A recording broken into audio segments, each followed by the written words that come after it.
Barely 100 years after the beginning of the automobile civilization, experts warn that man has already burnt about half of the world oil reserve. It had taken nature millions of years to produce.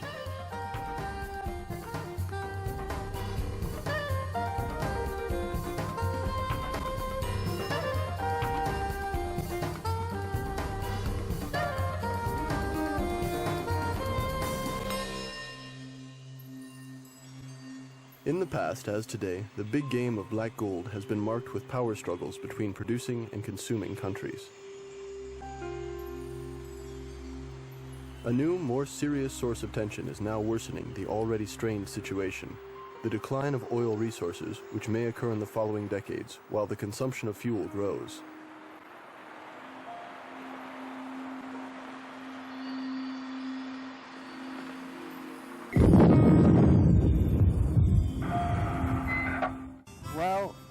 In the initial early days, oil seeps out of the ground in certain places. And so people would see oil scum on the top of a little river, and somebody would, in fact, in Burma, they collect this stuff off just little streams and rivers, and there are these indications that come out naturally. So in Pennsylvania, there were plenty of these seepages, as they're called. And in 1859 or something, Edwin Drake was the first man to drill the first well, deliberately to look for this oil. And he drilled to a depth of only 70 feet or so, and up came oil. John D. Rockefeller entered the business soon after the discovery of oil at the Drake well. He was an organizational genius and a very ruthless competitor, and that combination was what was needed in this early period.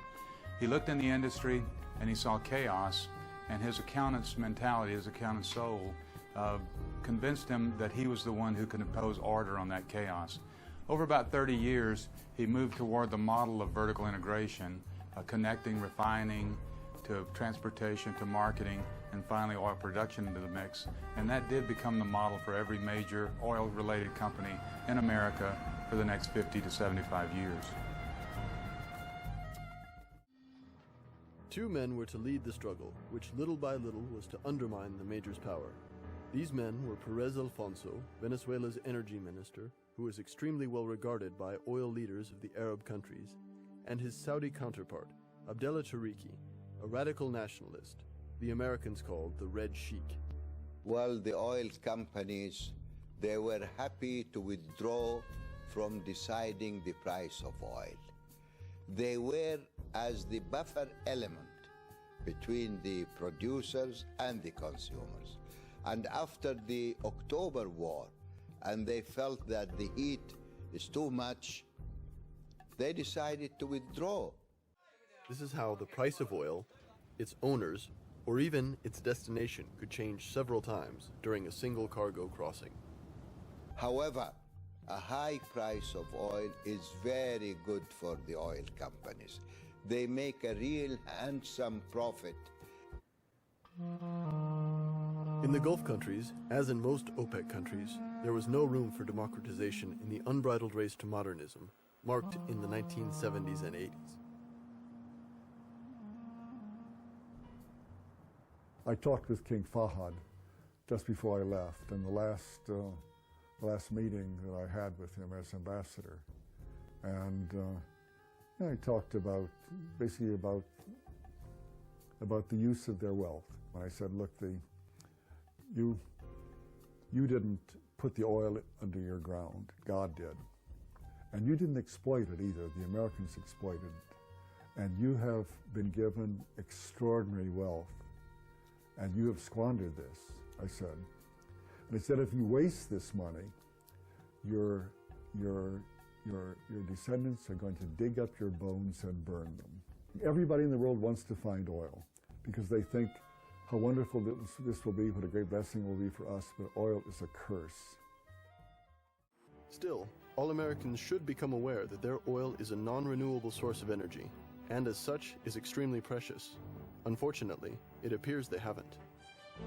This is what happened when the Anglo-British BP and American Amoco concluded the greatest merger in the history of the oil industry. Exxon and Mobil's reunification sounded as if Rockefeller, the old monopolist, had taken a posthumous revenge. As a consequence of this restructuring, most small companies were wiped out, benefiting the more powerful supermajors.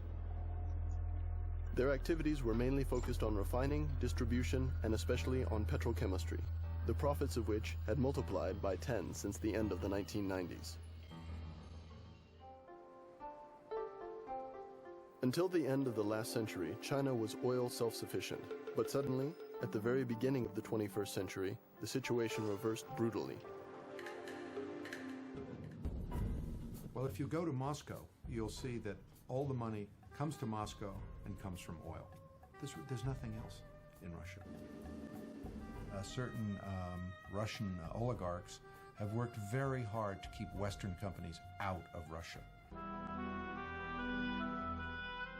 As in the time of the Soviets, the government, and Putin in particular, have taken hold of the big game of black oil. Specialists all agree that progressive decline of hydrocarbon is inevitable, as it is the perfect example of a non-renewable form of energy. The answer may lie in modern technology. I'm a scientist, my background is in science, and the magic bullet, the new technology, nearly all of those are mirrors, smokes, myths. Certainly technology and science can make things better, but the energy sources, peat and coal and biomass, oil and gas, all of these are natural resources. Technology didn't create the oil. The oil was created by as part of nature 140 million years ago. And yeah, technology can't solve the problem. Technology has created the problems. The problem is we are in a technological fix, and technology generally, like better aircraft or better cars or things, may well only make it worse.